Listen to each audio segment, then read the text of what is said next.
आज हम लोग हाइट एंड डिस्टेंसेस चैप्टर का न्यूमेरिकल्स को स्टार्ट करेंगे, ठीक है। तो देखो सबसे पहला क्वेश्चन देखो बोर्ड में आपका यहाँ पे डिस्प्ले हो रहा होगा, ठीक है। मैं आपको एक बार रीड करके बताता हूँ और फिर मैं उसको सॉल्व करूंगा। क्या लिखा हुआ है? अ tower stands vertically on the ground from a, ठीक है। तो सबसे पहला क्वेश्चन आपको दिख रहा होगा, ठीक है। आप इसको लिख लो कॉपी में, ठीक है। अब मैं इसको सॉल्व करता हूं। तो बोल रहा है अ tower stands vertically on the ground. Vertical मैंने बोला था ये मतलब क्या होता है? वर्टिकल, ठीक है। और ऐसा कोई लाइन को क्या बोलते हैं? हॉरिजॉन्टल, ठीक है। सो ये क्या है? ये एक टावर है, मैंने टावर बना दिया, ठीक है। अब from a point on the ground which is 15 metre away from the foot of the tower, ठीक है। देखो बोल रहे हैं from a point on the ground, तो मैं काम कर रहा हूं, मैं इसी को ग्राउंड बना दे रहा हूं, ठीक है। बोल रहे हैं from a point on the ground, तो मैंने एक पॉइंट को सिलेक्ट किया ग्राउंड में, ठीक है। ये हम लोग का क्या है? ग्राउंड है, ठीक है। From a point on the ground, ठीक है, which is 15 metre away from the foot of the tower. अब ये क्या है? टॉप ऑफ द टावर, और ये क्या है हम लोग का? फुट। फुट मतलब टावर का सबसे लोएस्ट पार्ट, ठीक है। बोल रहा है ये जो पॉइंट है ये 15 metre foot of the tower से दूर है, मतलब ये डिस्टेंस हम लोग का कितना हो गया? 15 मीटर, ठीक है। कोई प्रॉब्लम नहीं। अब बोल रहा है the angle of elevation of the top of the tower is found to be 60 degree.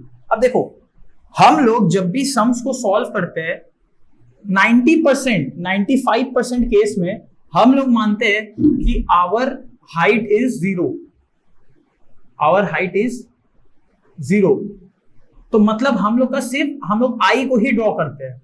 और जैसे देखो यहाँ पे अगर कोई शक्ल बनाए, अगर मानो यहाँ पे कोई खड़ा हो गया ऐसे करके, तब तो एंगल ऑफ एलिवेशन ये हो जाएगा ना, तो इसका हाइट क्या हो गया? बढ़ गया, ग्राउंड से बढ़ गया। बट हम लोग ऐसे सम्स को नहीं सॉल्व करते हैं। इस सम में बोल रहे यहीं से, मतलब आवर आई इज हियर, हम लोग का आंख यहाँ पे है, ठीक है। मैं यहाँ पे आपको आई को बना दे रहा हूँ, देखना हम लोग का जो आई है वो इस तरीके से यहाँ पे है, और हम लोग का आई यहाँ से देख रहा है, ठीक है। तो आई जब देखा तो मैं इस पॉइंट को जोड़ रहा हूं, ठीक है। तो बोल रहे ये जो आई हम लोग को ऊपर देखा तो हम लोग का एंगल ऑफ एलिवेशन है 60 डिग्री, मतलब हम लोग का थीटा कितना है? 60 डिग्री। अब हम लोग को पता है भाई टावर ऐसे तो खड़ा नहीं होगा ना ऐसे, कैसे होगा? परपेंडिकुलरली। तो ये हम लोग का क्या है? 90 डिग्री। ये हम लोग का क्या है? 90 डिग्री, ठीक है। अब हम लोग को हाइट ऑफ द टावर निकालना है, तो हम लोग हाइट ऑफ द टावर को क्या मान लिए? h, ठीक है। अब तो मेरा बात देखो, ये तो राइट एंगल ट्रायंगल है, इसमें हम लोग वेरी इजीली ट्रिग्नोमेट्रिक एंगल्स को अप्लाई कर सकते हैं, ठीक है। तो देखो हम लोग को सोचना होगा, देखो ये थीटा है, ये हम लोग का क्या है? 90 डिग्री। तो ये साइड हम लोग का क्या बन जाएगा? बेस, ठीक है। और ये हम लोग का क्या बन जाएगा? परपेंडिकुलर, P लिख दे रहा हूं। और ये हम लोग का है हाइपोटेन्यूज। अब हम लोग को सबसे पहले दिमाग लगाना पड़ेगा कि हम लोग के पास डेटा क्या क्या है, ठीक है। हम लोग को निकालना परपेंडिकुलर है, ठीक है। हम लोग को बेस पता है, बेस हम लोग का कितना है? 15, और हम लोग को थीटा एंगल पता है वो कितना है? 60 डिग्री। अब हम लोग को सोचना होगा ऐसा कौन सा ट्रिग्नोमेट्री वाला फॉर्मूला है जिसमें P आता है, B आता है और थीटा आता है। एक ही फॉर्मूला है क्या? tan theta. एक और फॉर्मूला है cot थीटा, बट हम लोग tan थीटा लेते हैं। तो tan थीटा क्या होता है? P by B, perpendicular by base. तो हम इधर पुट कर देते हैं tan 60 degree. tan 60 degree is equal to perpendicular, जो कि यहाँ पे हम लोग का हाइट है, तो मैं यहाँ पे h लिख दे रहा हूँ, और बेस हम लोग का क्या है? 50, ठीक है। तो tan 60 कितना होता है? √3, और यहाँ पे आ जाएगा h बाई 15। 15 को क्रॉस मल्टीप्लाई कर दिया तो √3 इंटू 15 आ जाएगा हम लोग का h। अब आप लोग को कुछ कुछ वैल्यू याद रखना है। क्या? √2 का वैल्यू कितना होता है? 1.414। √3 का वैल्यू कितना होता है? 1.732, ठीक है। √5 का वैल्यू कितना होता है? 2.236। ये तीनों का रूट का वैल्यू याद ही कर लो, बहुत ज्यादा काम आएगा। तो यहाँ पे एक काम करते हैं, हम लोग वैल्यू पुट कर देते हैं। क्या? 1.732, और इसको इंटू हम लोग 15 कर लेंगे। कैलकुलेट कर लो, ठीक है। कैलकुलेट कर लेते हैं, देखो तो 1732, ठीक है, इंटू 15 कर लो।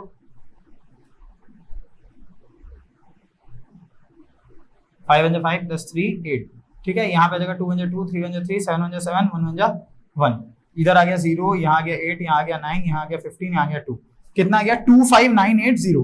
तो यहाँ पे मल्टीप्लाई करके क्या है 25980, और हम लोग ये डेसिमल को नीचे डिवाइड में 1000 लिख दिए थे, ठीक है, यहाँ पे मैं 1000 लिख दे रहा हूँ, तो 1010 कट गया, हम लोग का आंसर क्या आ जाएगा 25.98, ठीक है, मीटर। तो हम लोग का हाइट ऑफ द टावर क्या हो गया 25.98 मीटर, ठीक है, ये हम लोग का आंसर आ गया, ठीक है। तो हम लोग का हाइट ऑफ द टावर निकल गया, इजी क्वेश्चन था, बहुत इजी क्वेश्चन था, ठीक है। चलो मैं इसको इरेज करता हूं, अब हम लोग दूसरा क्वेश्चन देखते हैं। दूसरा क्वेश्चन देखो बोर्ड, हम लोग अब दूसरा क्वेश्चन करते हैं, देखो दूसरा क्वेश्चन यहाँ पे डिस्प्ले हो रहा होगा, मैं रीड करता हूं। A circus artist is climbing a rope of length 20 metre which is tightly stretched and tied from the top of a vertical pole to the ground, ठीक है। क्या बोल रहे हैं समझते हैं। बोल रहे हैं हम लोग का एक पोल है, तो मैंने यहाँ पे एक पोल बनाया, ठीक है, और एक सर्कल, अब देखना ध्यान से, एक रोप इसके टॉप में अटैच किया गया है और रोप को मैं इधर ज्वाइन कर दे रहा हूं, ठीक है, ये हम लोग का रोप अटैच है। अब देखो अगर रोप ढीला होगा तो रोप कुछ इस तरीके से बेंड हो जाएगा और सर्कस आर्टिस्ट गिर जाएगा। तो रोप क्या लिखा हुआ है, एकदम टाइटली है, टाइटली स्ट्रेच्ड है, देखो ये वर्ड लिखा हुआ है टाइटली स्ट्रेच्ड। इसका मतलब क्या हुआ, एकदम स्ट्रेट लाइन ही होगा, मतलब रोप को मैंने एकदम खींच कर रखा है ऐसे, इस तरीके से खींच कर रखा है, तो एकदम स्ट्रेट लाइन होगा, ठीक है। अब लेंथ ऑफ द रोप कितना दिया हुआ है 20 मीटर, ठीक है। मैं यहाँ पे ग्राउंड को जोड़ दे रहा हूं, मैंने यहाँ पे ग्राउंड को जोड़ दिया। हम लोग को पता है पोल है, ये क्या हम लोग का पोल, ये हम लोग का पोल, और ये हम लोग का क्या है रोप है, मैं इधर लिख दे रहा हूँ, लिखने का मन है तो, ठीक है। तो हम लोग को पता है पोल तो भाई ऐसे टेढ़ा बेका होगा नहीं, वो तो 90 डिग्री पे ही होगा, तो मैंने यहाँ पे 90 डिग्री बना दिया, ठीक है। अब आगे बोल रहे हैं कि जो रोप, ये जो रोप है और ये जो ग्राउंड है, the angle made by the rope and the ground is 30 degree. हम लोग को बोल दिया ये एंगल कितना है 30 डिग्री है, कितना है 30 डिग्री, ठीक है। तो हम लोग को फाइंड करने बोला है find the height of the pole, हम लोग को बोल दिया find the height of the pole, मैंने हाइट ऑफ द पोल को h मान लिया, ठीक है। अब देखना मैं फिर से लिख रहा हूं, देखो ये राइट एंगल ट्रायंगल बन गया, ये हम लोग का क्या है हाइपोटेन्यूज, ये साइड हम लोग का क्या हो जाएगा बेस, मैंने सिखाया था ना, देखो एक बार रिवीजन के लिए बता दे रहा हूं, 90 यहाँ पे राइट एंगल, चलो यहाँ पे बना देता हूँ, ठीक है, यहाँ पे छोटा सा बना दे रहा हूँ, देखो ये हम लोग का राइट एंगल ट्रायंगल है, ठीक है। 90 और थीटा जो एक साथ रहता है वो साइड बन जाता है बेस, और थीटा के सामने वाला क्या बन जाता है परपेंडिकुलर, और 90 के सामने वाला क्या बन जाता है हाइपोटेन्यूज, ठीक है। थीटा के सामने वाला परपेंडिकुलर, थीटा और 90 जब जहां एक साथ रहता है वो बेस, और 90 के सामने वाला हाइपोटेन्यूज, याद होगा ठीक है।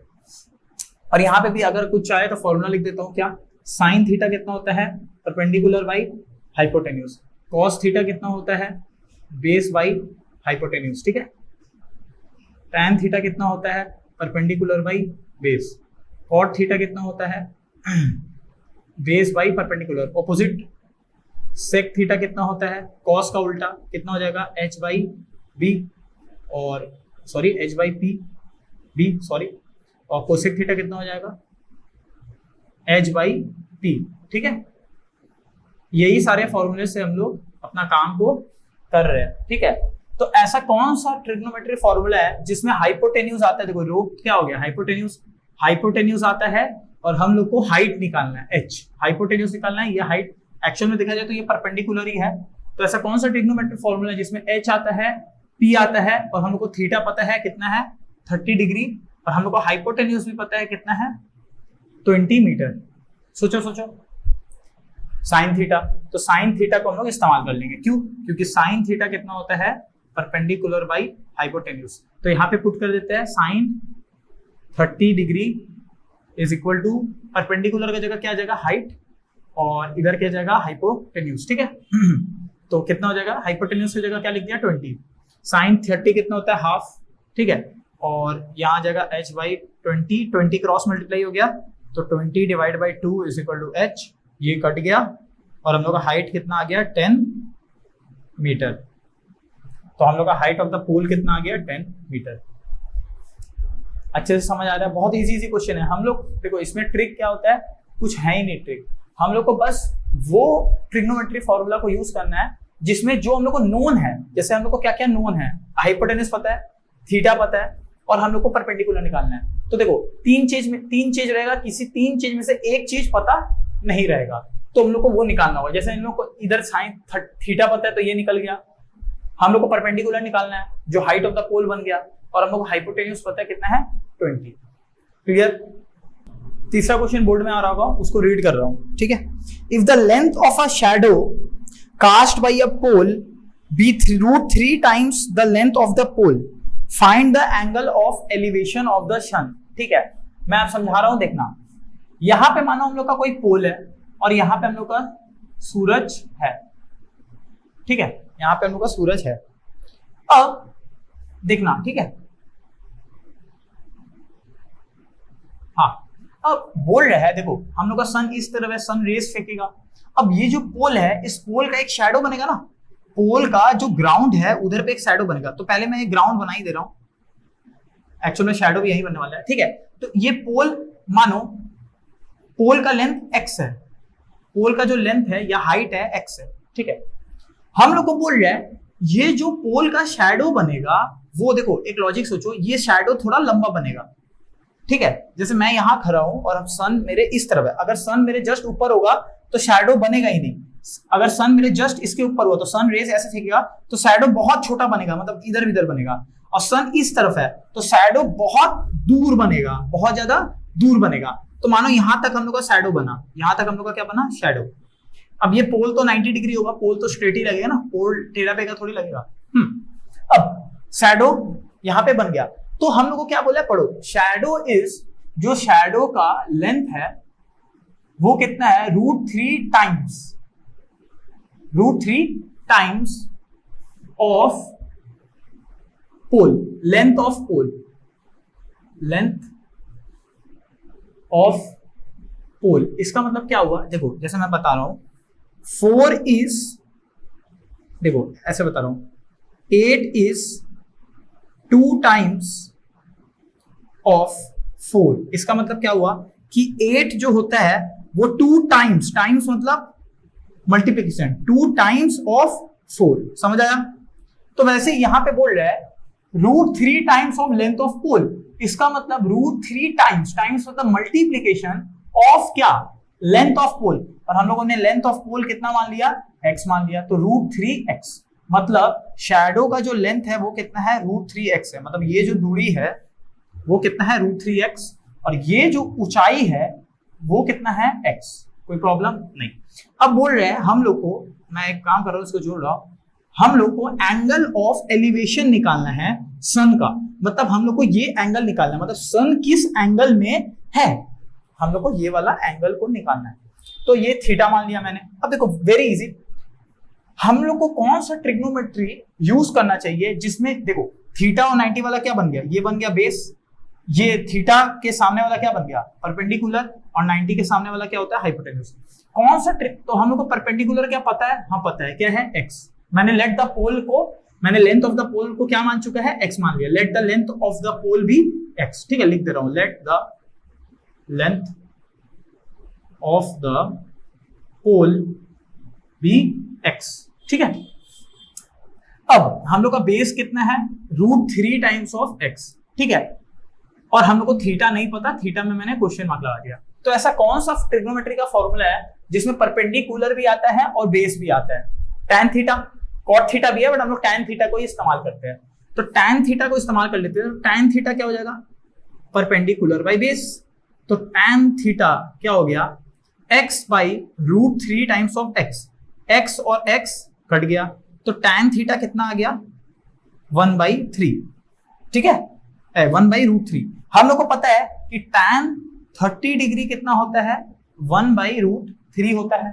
हाँ, तो मैं कैसे लिखूंगा, देखो वी नो tan थीटा को मैं लिख दूंगा tan 30 डिग्री, क्योंकि 1/√3 कितना होता है, tan 30 डिग्री, और लेफ्ट हैंड साइड और राइट हैंड साइड बराबर है, तो थीटा किसके बराबर हो जाएगा, 30 डिग्री। तो थीटा हम लोग का कितना हो गया, 30 डिग्री हो गया।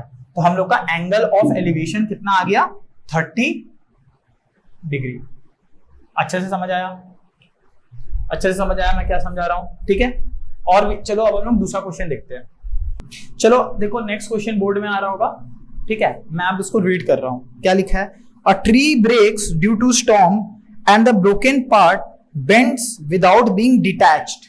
विदाउट बीइंग डिटैच्ड मतलब क्या हुआ, पहले समझो। जैसे मानो आपके पास कोई लकड़ी का स्टिक है, कोई वुडन स्टिक है, मानो ऐसे स्ट्रेट था, यहां से मानो थोड़ा सा इसका क्रैक आ गया, तो ये क्रैक से जस्ट मतलब ऐसे करके हंग हो रहा है। हंग मतलब इसमें लटका हुआ है, समझ आ रहे हैं?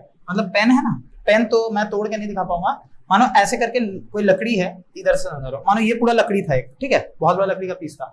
अब यहाँ पे कुछ क्रैक आ गया, तो ये जो दूसरा पार्ट है वो ऐसे झूल रहा है। क्या हो रहा है? झूल रहा है इस पे, समझ आ रहा है? हम इस तो मतलब ये अभी भी डिटैच्ड। डिटैच्ड मतलब पूरी तरीके से अलग नहीं हुआ है। डिटैच्ड मतलब पूरी तरीके से अलग नहीं हुआ है, अभी भी अटैच्ड है, मतलब अभी भी ऐसे लटका हुआ है। ये चीज समझ आया आपको? ठीक है।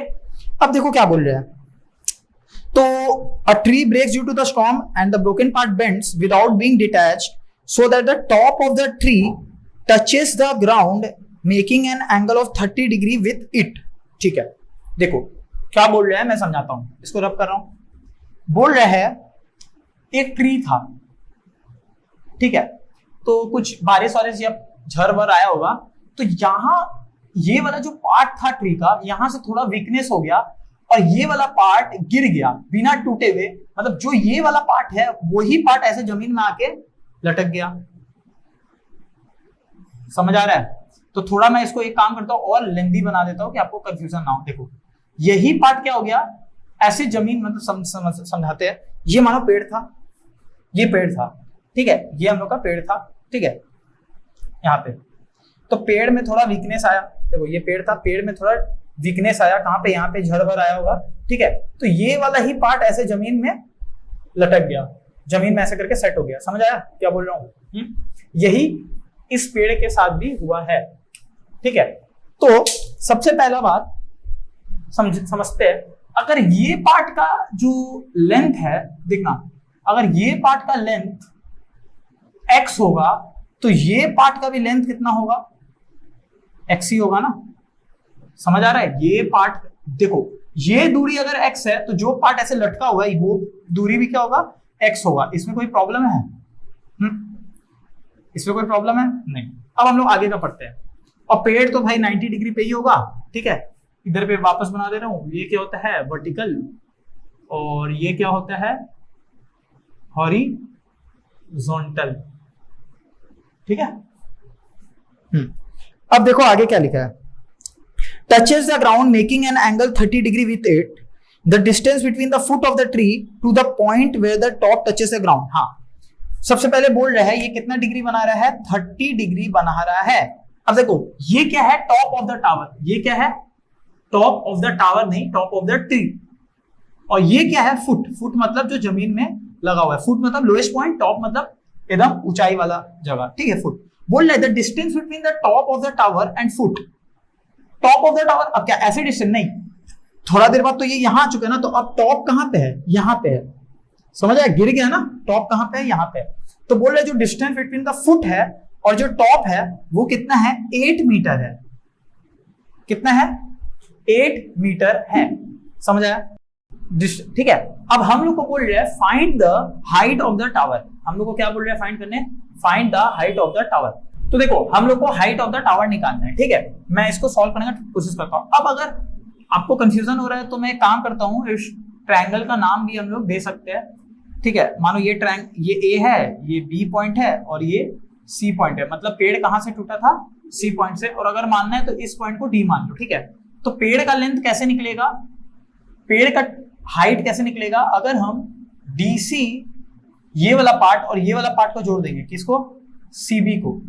डीसी और सीबी को जोड़ देंगे तो हम लोग को total height of the tree मिल जाएगा, ठीक है। अब इसको अगर आप मानना चाहे तो आपको मानना है तो y मान लो। इसको क्या मान लिया मैंने? y मान लिया, y, ठीक है। ये हाइट को मैंने y मान लिया।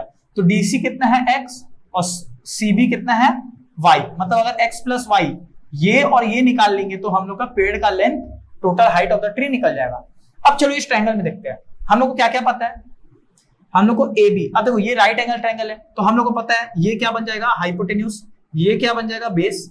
और ये जो लेंथ है सी बी, ये क्या बन जाएगा? परपेंडिकुलर, ठीक है। तो यहां पे मैं लिख दे रहा हूं ए बी हम लोग का क्या है? बेस है, ठीक है, जिसका वैल्यू है 8, ठीक है, ए बी हम लोग का क्या है बेस। वैसे ही सी बी हम लोग का क्या है परपेंडिकुलर, जिसका वैल्यू क्या है y। और यहाँ पे ए सी हम लोग का क्या है हाइपोटेन्यूज, जिसका वैल्यू है x। ए सी क्या है हाइपोटेन्यूज, जिसका वैल्यू क्या है x, ठीक है। अब हम लोग का जो थीटा है वो कितना है 30 डिग्री। तो मैं एक एक करके सॉल्व करता हूं, देखना। सबसे पहले मैं काम करता हूं, ये लेंथ को निकालता हूं, क्या CB, मैं CB लेंथ को निकालने का कोशिश करता हूं। तो मैं क्या करूंगा, मुझे परपेंडिकुलर निकालना है, ठीक है, मुझे परपेंडिकुलर नहीं निकालना है। AB मुझे पता है कितना है 8, ठीक है, या बेस ही लिख दे रहा हूं, बेस मुझे पता है कितना है 8 और थीटा मुझे पता है 30 डिग्री है, ठीक है। तो हम लोग कैसे निकालेंगे बताओ, कौन सा ऐसा फॉर्मूला है जिसमें परपेंडिकुलर आता है, बेस आता है और थीटा आता है, tan थीटा। तो tan थीटा को इस्तेमाल कर लिए, तो tan ऑफ 30 डिग्री कितना हो जाएगा परपेंडिकुलर बाई बेस। परपेंडिकुलर का वैल्यू कितना है y, तो y बाई बेस, बेस कितना है 8, बेस कितना है 8, इसका वैल्यू tan 30 डिग्री कितना होता है 1/√3, 1/√3। तो y कितना आ जाएगा 8 डिवाइडेड बाई √3। ये हम लोग का क्या आ गया है, ये हम लोग का क्या आ गया BC आ गया, क्या आ गया BC आ गया। अब हम लोग इसको डेसिमल में कैसे कैलकुलेट करना वो करेंगे, पहले हम लोग और भी कुछ निकाल लेते हैं। अब हम लोग को ये भी निकालना होगा ना, हम लोग को x निकालेंगे तभी ना पेड़ का लेंथ, क्योंकि हम लोग को पता है ये जो लेंथ है ये और ये लेंथ क्या है बराबर है, इसीलिए मैंने इसमें देखो डंडा टांग दिया, ठीक है। मैं यहाँ पे लिख भी दे रहा हूं कि AC और DC बराबर है और दोनों का लेंथ कितना है x, मतलब ये और ये बराबर है। तो चलो हम लोग वापस ट्रायंगल में आते हैं। तो ऐसा फॉर्मूला जिसमें h यूज हो, ठीक है, थीटा यूज हो, h यूज हो, थीटा यूज हो और AB यूज हो जाए, मानो बेस यूज हो जाए। तो बेस कितना है 8 लिख दे रहा हूं। कौन सा ऐसा फॉर्मूला होगा cos थीटा, तो cos थीटा लिख देता हूं। cos 30 डिग्री कितना होता है बेस बाई हाइपोटेन्यूज, cos 30 कितना हो जाएगा √3/2, बेस कितना है 8, हाइपोटेन्यूज कितना है x, इधर लिख दे रहा हूं हाइपोटेन्यूज कितना है x है, तो x को मैंने उधर भेज दिया। तो x कितना हो जाएगा 8 × 2 डिवाइडेड बाई √3, कितना आ गया 16/√3, कितना आ गया 16/√3, ठीक है। अब total height of the tree निकालना है। Total height of the tree क्या आ जाएगा, ये लेंथ प्लस ये लेंथ, तो x प्लस वाई। x कितना आ गया था 16√3, ठीक है, और हम लोग का y कितना आ गया था 8/√3, ठीक है। वेरी इजी, एलसीएम क्या आएगा √3 आने वाला है, √3 आएगा और ऊपर कितना आ जाएगा 16 + 8, मतलब कितना आ गया 24/√3। अब रैशनलाइजेशन चैप्टर मैं इधर पे थोड़ा बता दे रहा हूं। रैशनलाइजेशन चैप्टर में क्या होता है, जैसे मानो यहाँ पे 1/√, हम तुम लोग को ये पता है √ओवर ऑफ a को हम लोग लिख सकते हैं √over of a into √over of a, मतलब 3 को हम लोग लिख सकते हैं √3 ऑफ √3। अब तुम्हारे मन में आ रहा होगा कैसे, तो देखो मैं सिखा रहा हूं। एक फॉर्मूला ध्यान में रखना होगा कि AB का पावर n कितना होता है, A का पावर n इंटू B का पावर n। इसका मतलब फॉर एग्जांपल मैं एक तो करता हूं 2 × 3 का पावर क्यूब दिया हुआ है, इसका मतलब 2 का क्यूब होगा और 3 का क्यूब होगा, मतलब पावर दोनों को इक्वली मिल जाता है। तो और एक चीज देखो, कोई भी नंबर का रूट nth रूट हम उसको क्या लिख सकते हैं a का power 1/n। For example Q square root of a को क्या लिख सकते हैं a का power half, cube root of a को क्या लिख सकते हैं a का पावर 1/3। इसमें कोई प्रॉब्लम है नहीं, प्रॉब्लम है, ठीक है। तो यहाँ पे देखना ये कैसे हो रहा है मैं समझाता हूं। अगर मानो यहाँ पे स्क्वायर रूट ऑफ a आया है, ठीक है, यहाँ पे मानो a है, तो a को मैं क्या लिख सकता हूं a √a इंटू √a। कैसे देखना, मैं इसको क्या लिख सकता हूं a का पावर हाफ, मैं इसको भी क्या लिख सकता हूं a का पावर हाफ। अब a का पावर हाफ इंटू a का पावर हाफ, आप लोग को पता है a का पावर m इंटू a का पावर n क्या हो जाता है a का पावर m प्लस n, मतलब a का स्क्वायर इंटू a का क्यूब है, मानो क्या हो जाएगा a का पावर 5 हो जाएगा। पावर एड इंडिसेस चैप्टर, तो यहाँ पे क्या हो जाएगा a का पावर हाफ प्लस हाफ और हाफ प्लस हाफ आ जाएगा 1, मतलब LHS = RHS हो गया। समझ आया। तो हम लोग क्या करते हैं देखो, अब अगर यहाँ पे तो मैं एक चालाकी करता हूं, मैं ऊपर भी √3 से मल्टीप्लाई कर दिया और नीचे भी √3 से मल्टीप्लाई कर दिया, इसको मैं इरेज कर रहा हूं। हाँ,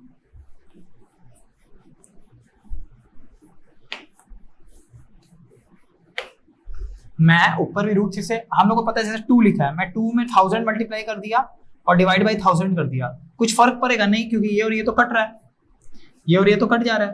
तो वैसे ही मैंने रूट थ्री को मल्टीप्लाई कर दिया। क्यों? देखो अब ऊपर क्या आ जाएगा, ऊपर आ जाएगा 24 इंटू रूट 3 और नीचे में रूट 3 इंटू रूट 3 कितना बन जाएगा 3। ठीक है, अभी मैंने यहाँ पे लिखा था क्या, रूट ए को हम लोग क्या लिख सकते हैं, रूट ए इंटू रूट ए, कोई भी नंबर को हम लोग इस तरीके से लिख सकते हैं।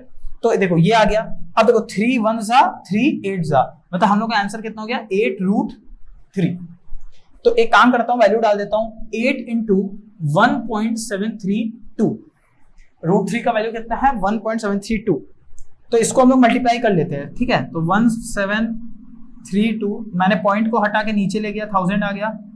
ठीक है, मल्टीप्लाई करते हैं 8 से, 8 2 जा 16, 8 3 जा 24, 25 7 8 जा 56, 58, 8 1 जा 8 प्लस 13, 13856, 13856 डिवाइडेड बाई 1000। तो डेसिमल कहाँ जाएगा 13, यहाँ पे 13.856 मीटर, 13.856 मीटर। अब हम लोग को बोला था अप्रोक्सीमेट करने, हम लोग को बोला था अप्रोक्सीमेट करने 2 डेसिमल प्लेस में।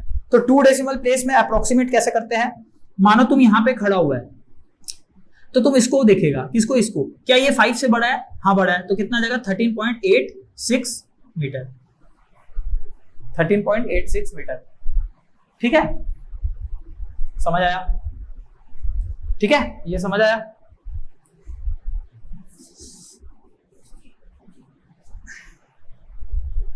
तो देखो यहां पे कितना आ जाएगा 13, ये डिवाइड बाय 1000, तो आंसर कितना आ जाएगा 13.856 मीटर।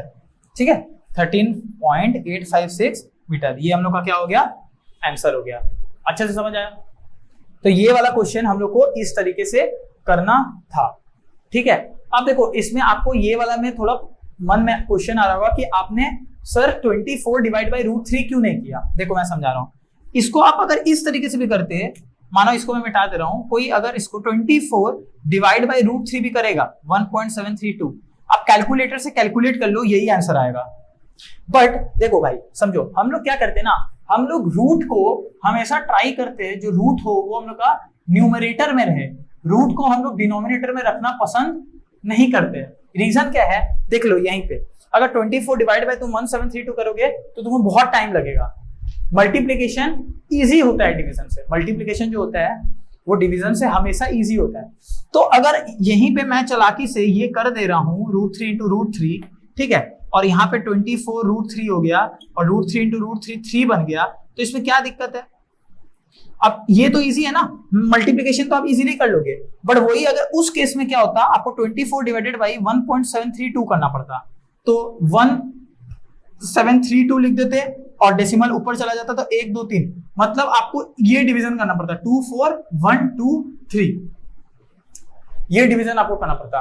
बट मेरे हिसाब से तो भाई डिवीजन ज्यादा डिफिकल्ट है और मल्टीप्लीकेशन ज्यादा इजी है तो दोनों ही इजी, बट मल्टीप्लीकेशन हम लोग मानते हैं मल्टीप्लीकेशन ज्यादा इजी होता है डिवीजन से, यही मैं समझाने का कोशिश कर रहा हूं बस।